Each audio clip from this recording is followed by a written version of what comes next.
We did an offensive on France. It was not an invasion, because France had declared us a war, and we took later the initiative on the 10th of May 1940. Well, I must say, the first mission to me seemed to be very unimpressive. We attacked some ground target, and we didn't encounter any enemy resistance, no fighter pilots, no anti-aircraft. And so when I landed, I thought to myself, I asked myself, is that the war?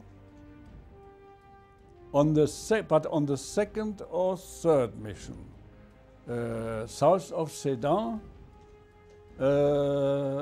my gunner, totally fresh and unexperienced, should have had a good look out.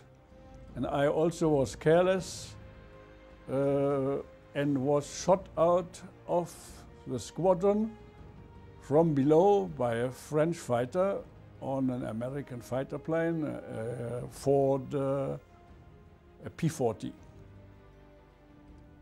Well, it was a drama. The bullets were hitting my plane from underneath, between my legs, up to the instrumental panel. The instruments were flying away, and I saw the pedals, the steering pedals, the rim of it bending away from bullets, but I was not hit. Only my gunner got a shot through the lung and later on died. Well, I steeply went down, obviously with a tail from my motor, and so the French fighter didn't follow me. He thought obviously this is already finished, this plane. But I wasn't finished. My motor was, how do you say, grafting,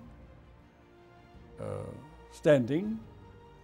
And with standing motor, I looked for a landing ground, but I was above the Ardennes, which is a mountainous forest.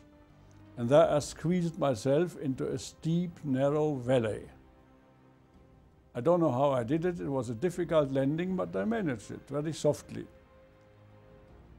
And my gunner was yet speaking to me, and he wanted that I shot him, but I was not doing so. And then peasants were coming out from a village below with a wheelbarrow, and they put him onto the wheelbarrow. And we went down to the village, and there, on the way to the village, he was dying. And the peasants were very kind.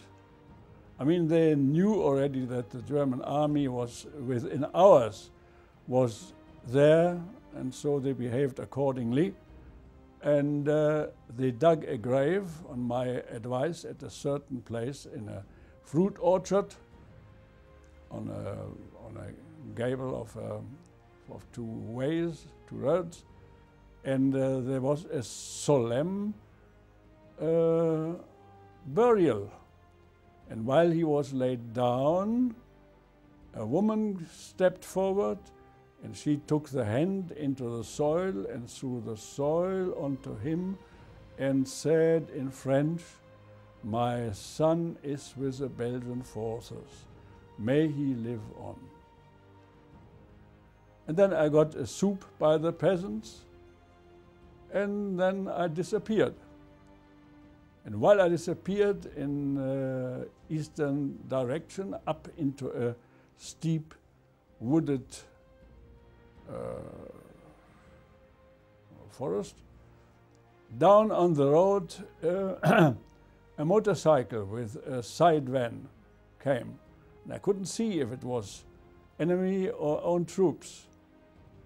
And the peasants were rushing to him and pointing into my direction. And I was, beforehand, I was hiding behind some bushes. And then from down from the two motorcyclists, who were of an advanced exploration unit, I heard the German words, "Come down, you idiot!" Then I understood these were my Germans. And yeah, and then I went down. Yeah, later on I had a task in Berlin. I had to fly from the Normandy, where we were stationed, to Berlin, and I laid my course over that place, and I saw the grave full of flowers illuminating up to me.